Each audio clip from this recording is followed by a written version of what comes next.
باللہ من الشیطان الرجیم بسم اللہ الرحمن الرحیم السلام علیکم۔ میں ہوں محمد تحسین عباسی اور آپ دیکھ رہے ہیں میرا یوٹیوب چینل۔ ناظرین، آج کے ولاگ میں سب سے پہلے ہم ذکر کریں گے متحدہ قومی موومنٹ کی کوآرڈینیشن کمیٹی کے رکن اور سابق رکن قومی اسمبلی نثار پنور اور ان کے نوجوان صاحبزادے محسن پنور کو گزشتہ روز جو ہے وہ ملیر کے علاقے سے نامعلوم افراد نے اغوا کیا ہے اور تاحال وہ گمشدہ ہیں۔ ان کے متعلق کوئی اطلاعات نہیں ہے کہ انہیں کن لوگوں نے اٹھایا ہے اور اس وقت انہیں کہاں رکھا گیا ہے۔ تو ایک یہ تشویشناک خبر ہے کہ وہ گزشتہ چند روز قبل ہی 87 دن کی اسیری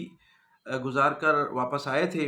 اور انہیں چند روز کے بعد ہی دوبارہ اٹھا لیا گیا ہے، لیکن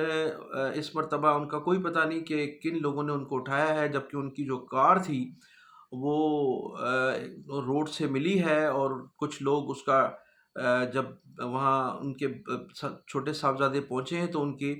گاڑی کا ٹریکر نکالا جا رہا تھا، تو اس کی آپ فوٹیج بھی آپ دیکھ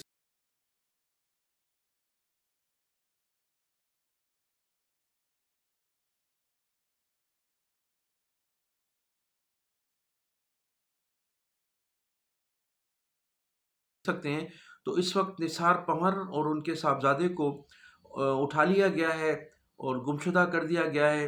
اب اس سے قبل ہمیں یہ معلوم ہوا ہے کہ انہوں نے کراچی میں کوآرڈینیشن کمیٹی کے ایک رکن سے ٹیلی فون پر رابطہ کیا تھا اور وہ مرحوم ڈاکٹر عمران فاروق صاحبہ کی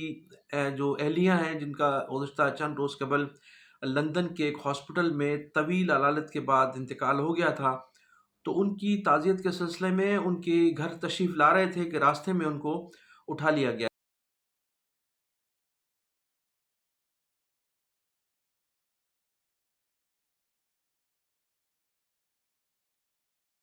ہے۔ ابھی تک ان کی کوئی اطلاعات نہیں ہے اس سلسلے میں۔ بانی متحدہ الطاف حسین صاحب اور جو رابطہ کمیٹی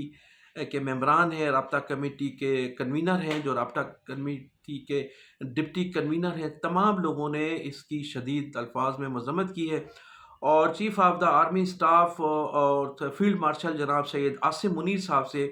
مطالبہ کیا ہے کہ وہ فی الفور عاصم منیر نثار پنور اور ان کے صاحبزادے محسن پنور کی بازیابی کے لیے اپنا کردار ادا کریں۔ انہوں نے کہا کہ ان کے ساتھ جو ان کو 87 دن قید کیا گیا تھا، اس میں وہ کافی بیمار بھی رہے تھے اور ہارٹ پیشنٹ ہیں، ان کی جو ہے طبیعت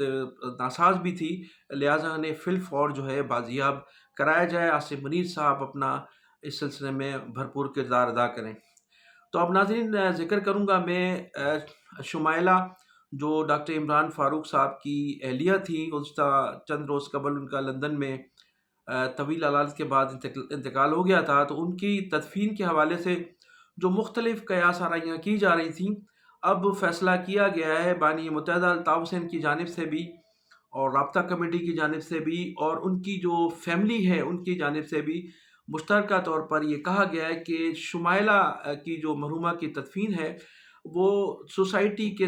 طارق روڈ قبرستان میں یہ ندیم بھائی کے بیٹے، ندیم حیدر بھائی کے بیٹے ساتھ ہیں PCHS قبرستان میں، اور وہ اپنے دادا کی قبر میں بس ابھی لے کے جا رہے ہیں، جہاں پر متوقع طور پہ شمائلہ بھابھی کی تدفین ہوگی اپنے والد کی قبر میں۔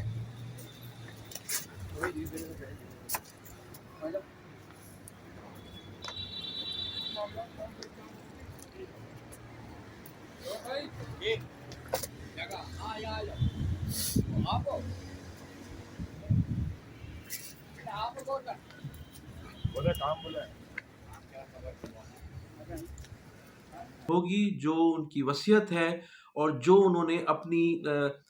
جو ہے تدفین کے لیے جگہ متعین کی تھی، جو انہوں نے اپنے ہاتھوں سے پرچیز کی تھی، اسی جگہ پر ان کی جو ہے تدفین ہوگی۔ اس سے قبل کہا جا رہا تھا کہ شہدائے قبرستان میں ان کی تدفین ہوگی اور پھر ان کے جو لوائقین ہیں انہوں نے اس کا فیصلہ بانی متحدہ الطاف حسین صاحب پر چھوڑ دیا تھا کہ جو الطاف حسین صاحب فیصلہ کریں گے تدفین شمائلہ کی وہیں ہوگی، لیکن الطاف حسین صاحب، رابطہ کمیٹی اور تمام لوگوں نے یہ فیصلہ کیا کہ مرحومہ کی وصیت کے مطابق جو ہے ان کی تدفین ہوگی۔ تو شمائلہ کے جو گھر پر جو جو لواحقین ہیں ان کے بھائی اور ان کی والدہ کا جو گھر ہے ان کا وہاں پر کارکنان کا روزانہ کی بنیاد پر سینکڑوں کارکنان کا تانتا بنا ہوا ہے۔ اس کے ساتھ ساتھ زندگی کے مختلف شعبوں سے تعلق رکھنے والے لوگ جو ہیں وہ ان کے بھائیوں سے، ان کی والدہ سے اور متحدہ قومی موومنٹ کی کوآرڈینیشن کمیٹی ہے ان سے تعزیت کا اظہار کر رہے ہیں۔ اس سلسلے میں پوری طرح سے لندن سے اس سلسلے میں مانیٹرنگ کی جا رہی ہے۔ رابطہ کمیٹی کے لوگ مسلسل کوآرڈینیشن کمیٹی سے رابطے میں ہیں اور انتظامات کا جائزہ بھی لے رہے ہیں۔